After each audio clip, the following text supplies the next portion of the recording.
Hello, my name is Mitchell Ward and welcome to More About Cars. Today you join me at Scuderia Prestige, one of the best showrooms for any petrolhead ever. It's located in Camberley and they've got everything here from classics to brand new cars. It's a magnificent place and it's all dressed up for Christmas. And today they've given me access to this Ferrari GTC4Lusso T, currently up for sale for just under £140,000, which in my opinion is an absolute bargain, but I'll get onto that later. It's just glorious. Everything is leather. Everything. The visors, upper dashboard, there's carbon fibre everywhere on this magnificent steering wheel. It is magnificent. Something I would like to point out. There's a button here to open the boot, but for some reason you press it again and you can't close it. I suppose that makes sense why, but it would just be nice if you pressed it again and the boot closed, but it doesn't close. So don't buy this car. Oh, terrible feature. Terrible feature. These seats are they are the best seats I could ever possibly ask for in a car. The best. The seat bolsters are firm but soft when you want them to be.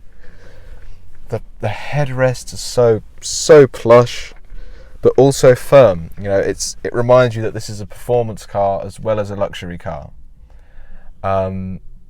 It feels massive on the inside as well. I mean, it is. I could barely see over the bonnet. It's phenomenally long. But this interior is finished in a lovely colour of leather. It's beautiful, and the GTC4Lusso is a car that has always interested me. It stands out in the market. Is it a hatchback? Is it an estate? Is it a GT car? And truthfully, I don't think there's ever been a true competitor to this car. Nothing production anyway, because this is a production car. But it's really weird. It's a two-door, but the doors are huge. It has two apparently very usable rear seats, which I will be trying out shortly. And it's just really weird. It doesn't really know what it wants to be.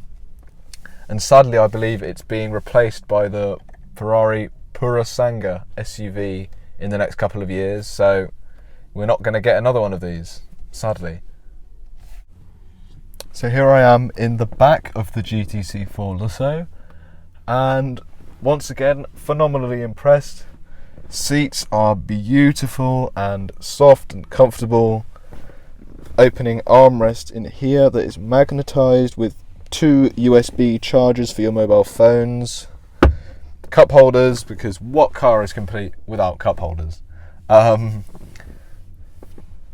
It is quite concerning seeing the seatbelt for the front seat on my knee, but my seatbelt is back here. Shall I try and recline the seat?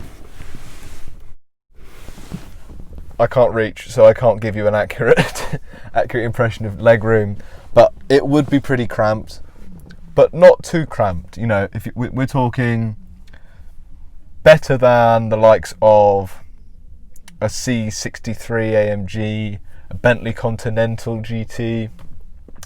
So yeah, honestly, not that bad back here. Again, leather everywhere.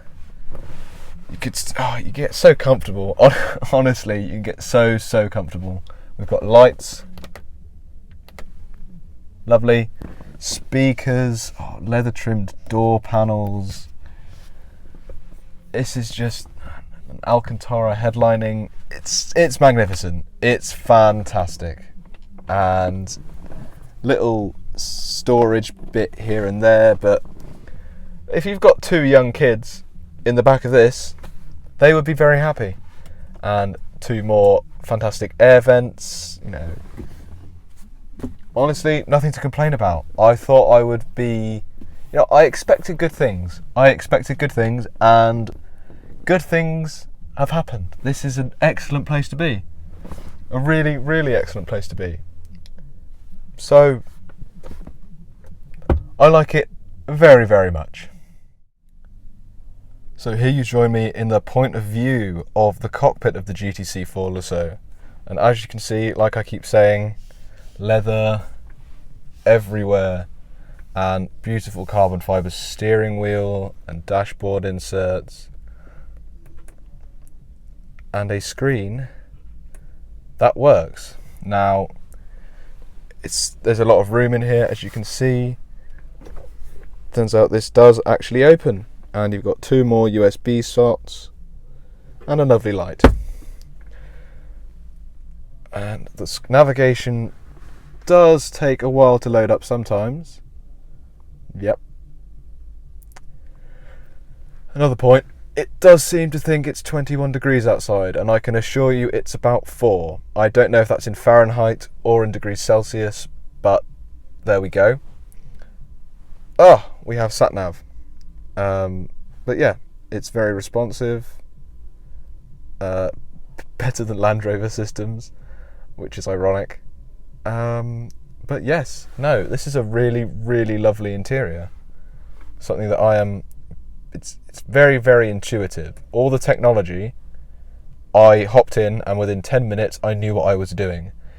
In the BMW M440i, previously reviewed, I had no idea what to do. But here, as you can see, a few buttons for the climate controls, on and off buttons for the screen, and the screen controls the rest. It's nothing overly complicated. Oh, actually, it's got a plastic. Should we try that?